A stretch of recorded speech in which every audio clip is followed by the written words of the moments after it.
Sergio Perez is going to be under fire when his contract ends in 2024, and a new name has emerged for his replacement. It seems like there's trouble in paradise at Ferrari, and the Maranello team might not have what Sainz would want in order to continue the collaboration beyond the season in which his contract expires in 2024.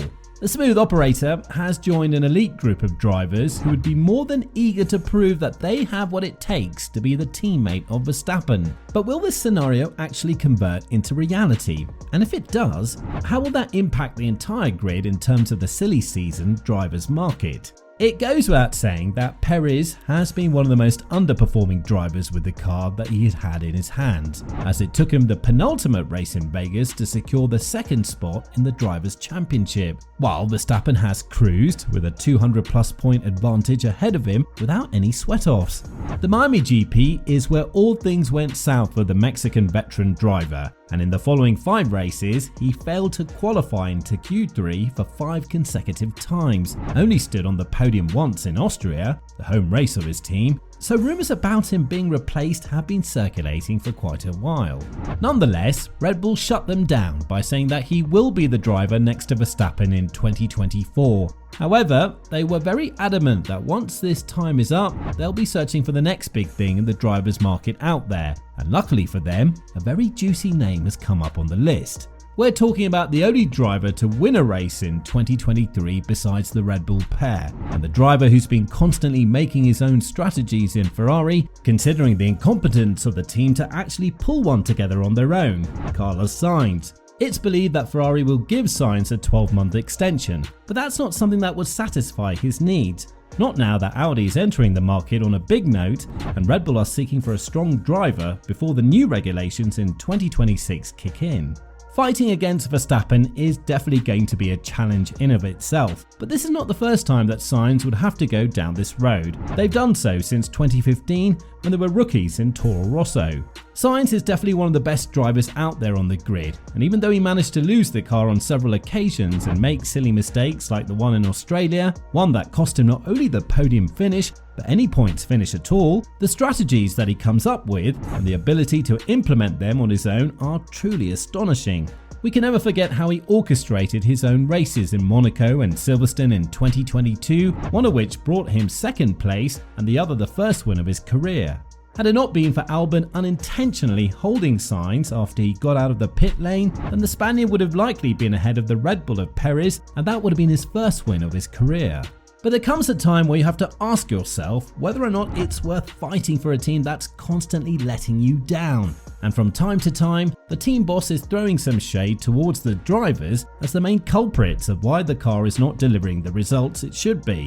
Also, we must not act silly and say there isn't a tiny bit of preferential treatment going on in Ferrari, with Leclerc believed to have committed to a new long-term deal until 2029, while the only thing that Sainz got from the Maranello team is a reportedly 12-month extension to the contract that ends in 2024. Sainz has frequently said there's nothing more he would want than to know where he would race in the following season before starting the current one. And La Gazzetta dello Sport, a renowned media outlet from Italy, says that the replacement of Perez might actually be found in the smooth operator after all. When you think about it, both of the drivers have been teammates in the past. Sainz would be in his 30th year of life, and it shouldn't be that hard for him to accommodate the style that Red Bull would offer him. Returning to McLaren would not make that much of a sense because that driver's lineup has been locked and loaded for years. If Lando does not decide to surprise the Woking-based squad with a surprising move to Audi, this is also the team that would very much like to have Sainz on their board as well. We cannot forget that it's Andreas Seidel, the former team principal of McLaren, who is the CEO of Audi, and he would have a little bit more compassion towards this duo of drivers than anyone out there. But if you had the opportunity to join the best team on the grid, rather than a startup one that will need at least 3 years to compete up front, I guess the choice would be loud and clear. Now, what would happen to Ferrari if Sainz did not agree to the 2024 extension? The Maranello team has some other drivers in options, and it seems like they would want yet another McLaren prodigy in their own rows, Lando Norris. The McLaren team has been making quite some strides. but they were in this position before as well, finishing third in the 2020 season, and this is exactly when Sainz decided that a call from one of the most legendary teams was never to be turned down. Be that as it may, it's unclear as to whether or not Norris would buy into this entire situation, and what's even more important is the fact that he's also highly wanted by Red Bull.